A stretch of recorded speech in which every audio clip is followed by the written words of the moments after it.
जय हिंद, वंदे मातरम। स्वागत है आप सभी का आपके अपना YouTube channel GCCP by AK Amar पर।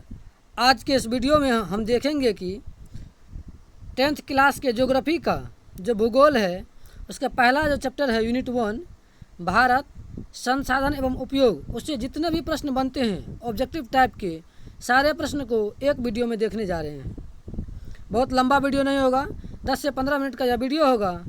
इसमें 10 से 15 मिनट में ही जितने प्रश्न बनते हैं उसको एक वन लाइनर जो प्रश्न बनते हैं जिसका डायरेक्ट क्वेश्चन और उसका डायरेक्ट आंसर, यदि चाहे तो आप लोग अपने कॉपी में भी क्वेश्चन को लिख सकते हैं वीडियो को रोक रोक करके।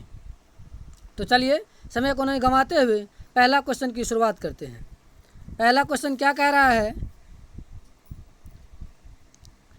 संसाधन होते नहीं बनते हैं, किस प्रसिद्ध भूगोलविद का कथन है? इसका राइट आंसर हो जाएगा जिम्बरमैन का। इसका क्या राइट आंसर होगा? जिम्बरमैन का। दूसरा प्रश्न बनता है संसाधन किसी भी देश का क्या होता है? यदि यह प्रश्न पूछा जाए कि संसाधन किसी भी देश का क्या होता है तो उसका राइट आंसर क्या हो जाएगा? आर्थिक सामाजिक मेरुदंड होता है। संसाधन जो है वह किसी भी देश का आर्थिक और सामाजिक मेरुदंड होता है जिसके सहारे जो है देश जो है जीवित रहता है। मेरुदंड क्या होता है? जो पीछे की रीढ़ की हड्डी होती है उसके सहारे से मनुष्य जिंदा रहता है। उसी तरह संसाधन किसी भी देश का जो है आर्थिक सामाजिक मेरुदंड होता है किसी भी समाज का। अगले प्रश्न पर बढ़ते हैं। यदि यह प्रश्न पूछे, प्रश्न नंबर 3 है कि संसाधन कितने प्रकार के होते हैं? संसाधन कितने प्रकार के होते हैं? तो 2 प्रकार के। पहला प्राकृतिक संसाधन, दूसरा मानवीय संसाधन। अगले प्रश्न को बढ़ते हैं। अगला प्रश्न नंबर 4 है प्राकृतिक संसाधन कितने प्रकार के होते हैं? यह जो प्राकृतिक संसाधन वह कितने प्रकार के होते हैं? तो 2 प्रकार के। पहला नवीकरणीय और दूसरा अनवीकरणीय।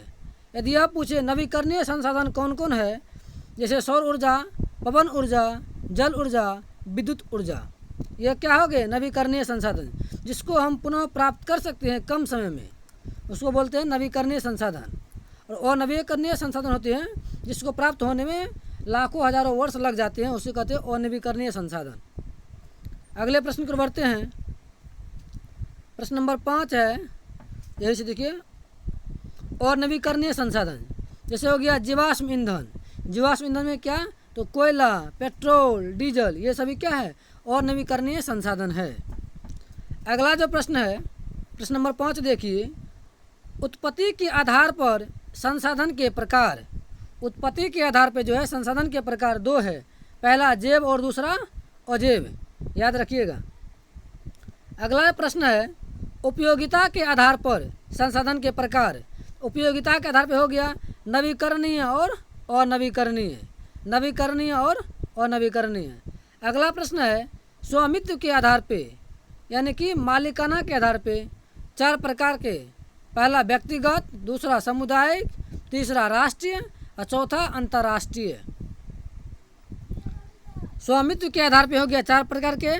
पहला व्यक्तिगत, दूसरा सामुदायिक, तीसरा राष्ट्रीय, चौथा अंतर्राष्ट्रीय। आपसे प्रश्न पूछ सकता है, ध्यान में रखिएगा। अगला जो प्रश्न बनता है विकास की स्थिति के आधार पर। विकास की स्थिति के आधार पे संसाधन कितने प्रकार के होते हैं? तो 2 प्रकार के। एगो संभाव्य संसाधन और दूसरा हो गया विकसित संसाधन। अगला जो प्रश्न है, प्रश्न नंबर 9 है कि कोयला किस प्रकार का संसाधन है? कोयला किस प्रकार का संसाधन है? इसका राइट आंसर क्या हो जाएगा? अनवीकरणीय संसाधन। क्या हो जाएगा? अनवीकरणीय संसाधन। तो सॉरी, यहाँ देखिए, यह जो है विकास की स्थिति के आधार पर संसाधन 4 प्रकार के। संभाव्य, विकसित, भंडार और संचित, 4 प्रकार के। संभाव्य, विकसित, भंडार और संचित संसाधन। विकास की स्थिति के आधार पर 4 प्रकार के संसाधन होते हैं। अगले प्रश्न को बढ़ते हैं। अगला प्रश्न क्या कह रहा है कि सौर ऊर्जा किस प्रकार की संसाधन है? सौर ऊर्जा जो है वह पुनः पूर्ति योग्य, यानी कि नवीकरणीय संसाधन है। जो पुनः पूर्ति योग्य संसाधन है उसको बोलते हैं नवीकरणीय संसाधन। तो क्या हो गया? सौर ऊर्जा पुनः पूर्ति योग्य। यदि ऑप्शन में जा रहे पुनः पूर्ति योग या फिर दिया रहे तो पुनः पूर्ति योग मारना है, या नवीकरणीय दिया रहे तो नवीकरणीय मारना है। अगले प्रश्न को बढ़ते हैं। अगला प्रश्न क्या कह रहा है कि तट रेखा से कितने किलोमीटर क्षेत्र की सीमा अपवर्जक आर्थिक क्षेत्र कहलाता है। तो समुद्र की तट रेखा से जो है 200 किलोमीटर का जो क्षेत्र है वो अपवर्जक आर्थिक क्षेत्र कहलाता है। इसको याद रखिएगा। इसका राइट आंसर क्या हो जाएगा? 200 किलोमीटर। अगला जो प्रश्न बनता है, यह प्रश्न पूछे कि डाकू की अर्थव्यवस्था का संबंध है। यदि प्रश्न आपसे यह पूछा जाए कि डाकू की अर्थव्यवस्था का संबंध किससे है, तो इसका राइट आंसर हो जाएगा संसाधन के विदोहन से। संसाधन के विदोहन से। अगला जो प्रश्न बनता है कि समुद्री क्षेत्र में राजनीतिक सीमा के कितने किलोमीटर क्षेत्र तक जो संपदा निहित है, तो 19.2 किलोमीटर। कितना हो जाएगा इसका राइट आंसर? तो 19.2 किलोमीटर। अगला जो प्रश्न है, प्रश्न नंबर 14 है, पेट्रोलियम किस प्रकार का संसाधन है। पेट्रोलियम किस प्रकार का संसाधन है? इसका राइट आंसर हो जाएगा अनवीकरणीय संसाधन है। पेट्रोलियम जो है वो अनवीकरणीय संसाधन है। प्रश्न नंबर 15 पे चलते हैं। किस क्षेत्र में पवन और सौर ऊर्जा की असीम संभावनाएं हैं। असीम संभावनाएं कहने का मतलब ये है कि अधिक संभावनाएं हैं। वो राजस्थान और गुजरात क्षेत्र में जो है पवन और सौर ऊर्जा की जो असीम संभावनाएं हैं। यह प्रश्न बन सकता है, याद रखिएगा। अगला जो प्रश्न बनता है, सौर ऊर्जा का आधुनिक उपक्रम किस क्षेत्र में बड़े स्तर पर जो है, थोड़ा ऊपर करते हैं प्रश्न को। अगला जो प्रश्न बनता है, अगला क्या प्रश्न बन रहा है कि सौर ऊर्जा का आधुनिक उपक्रम किस क्षेत्र में बड़े स्तर पर लगाया जा रहा है। यह जो सौर ऊर्जा होता है उसका जो है आधुनिक उपक्रम जो है, प्रश्न पूछ रहा है कि किस क्षेत्र में अधिक मात्रा में लगाया जा रहा है। तो गुजरात के भुज में। गुजरात के भुज में। आपके SCERT से जितने भी प्रश्न बन सकते थे वन लाइनर, सभी प्रश्न को ले लिए हैं। 2 नंबर 3 नंबर का ये प्रश्न जो है इससे बन जाएगा। ऑब्जेक्टिव प्रश्न तो एक भी प्रश्न नहीं छूटेगा, चाहे आप मैट्रिक का एग्ज़ाम दीजिए कि फिर ITIR का दीजिए। जहाँ जहाँ से यदि इस प्रश्न से पूछा जाएगा, एक भी प्रश्न जो है इससे बाहर नहीं जाएगा। आइए अगले प्रश्न को बढ़ते हैं। अगला है 17 नंबर प्रश्न, संसाधन का विवेकपूर्ण उपयोग क्या कहलाता है। संसाधन का विवेकपूर्ण उपयोग संसाधन नियोजन कहलाता है। क्या कहलाता है? संसाधन नियोजन कहलाता है। इसका राइट आंसर हो जाएगा संसाधन नियोजन। अगला जो प्रश्न बनता है, बिहार में किस प्रकार की संसाधन की बहुलता है। यानी कि जो बिहार राज्य है, यहाँ जो है किस प्रकार के संसाधन पाए जाते हैं। तो चूना पत्थर एवं पाइराइट। चूना पत्थर एवं पाइराइट। अगले प्रश्न को बढ़ते हैं। प्रश्न नंबर हो जाएगा क्या, तो 19। अगला है कि अरुणाचल प्रदेश में जो है किस प्रकार के संसाधन है। जल संसाधन। अरुणाचल प्रदेश में यदि यह प्रश्न पूछा जाए कि अरुणाचल प्रदेश में किस प्रकार की संसाधन की प्रचुर मात्रा में उपलब्ध है, तो जल संसाधन। अब अगला प्रश्न यह बनता है कि राजस्थान में पूछे तो सौर ऊर्जा। राजस्थान में सौर ऊर्जा एवं पवन ऊर्जा की बहुलता है। अरुणाचल प्रदेश पूछे तो जल संसाधन। राजस्थान पूछे तो सौर ऊर्जा और पवन ऊर्जा। वही बिहार पूछे तो चूना पत्थर एवं पाइराइट। याद रखिएगा। अगला जो प्रश्न बनता है, प्रश्न नंबर 21 में देखिए, कौन सा राज्य जल संसाधन की दृष्टि से अति निर्धन है। कहने का अर्थ ये है, प्रश्न पूछ रहा है कि भारत का कौन सा राज्य है जहाँ की जल संसाधन की दृष्टि से वह गरीब है, वह निर्धन है। ऐसा हो जाएगा राजस्थान। काहे को वह रेगिस्तानी क्षेत्र है राजस्थान, वहाँ जल संसाधन की निर्धन है, उसमें गरीब है राजस्थान। इसका राइट आंसर हो जाएगा 21 नंबर का राजस्थान। अगला जो प्रश्न बनता है, लद्दाख को शीत मरुस्थल के रूप में जाना जाता है। यदि प्रश्न यह पूछा जाए किस राज्य या केंद्र शासित प्रदेश को शीत मरुस्थल के नाम से जाना जाता है, तो उसका राइट आंसर क्या हो जाएगा, लद्दाख को जाना जाता है। उसके बाद क्या कह रहा है के रूप में एवं सांस्कृतिक विरासत का धनी के रूप में भी जाना जाता है। लद्दाख को जो है वह सांस्कृतिक विरासत, जो सांस्कृतिक जो विरासत होती है उसके धनी के रूप में, वहाँ जो सांस्कृतिक विरासत जो लद्दाख में अधिक मात्रा में देखे जाते हैं, कहाँ, तो लद्दाख में। तो इसका राइट आंसर क्या हो जाएगा, सांस्कृतिक विरासत का धनी जो है लद्दाख को माने जाते हैं। अगला जो प्रश्न बनता है कि हमारे पास पेट भरने के लिए बहुत कुछ है, लेकिन पेटी भरने के लिए नहीं। यह किसका कथन है? तो महात्मा गांधी का। महात्मा गांधी बोले थे कि हमारे पास पेट भरने के लिए तो बहुत कुछ है, लेकिन पेटी भरने के लिए कुछ भी नहीं। अगले प्रश्न को बढ़ते हैं। यदि आपसे यह प्रश्न पूछा जाए कि मेघा पाटेकर का संबंध किससे है? मेघा पाटेकर का संबंध है नर्मदा बचाओ अभियान से। नर्मदा बचाओ अभियान से। अगला जो प्रश्न बनता है, यह प्रश्न पूछा जाए कि सुंदरलाल बहुगुणा का संबंध किससे है? तो सुंदरलाल बहुगुणा का संबंध है चिपको आंदोलन से। सुंदरलाल बहुगुणा का संबंध किससे है? चिपको आंदोलन से। अगला जो प्रश्न बनता है, संदीप पांडे का संबंध है। ये संदीप पांडे, इसका संबंध किससे है? तो वर्षा जल का संचय कर कृषि जो भूमि जो करते हैं, कृषित भूमि का विस्तार करना।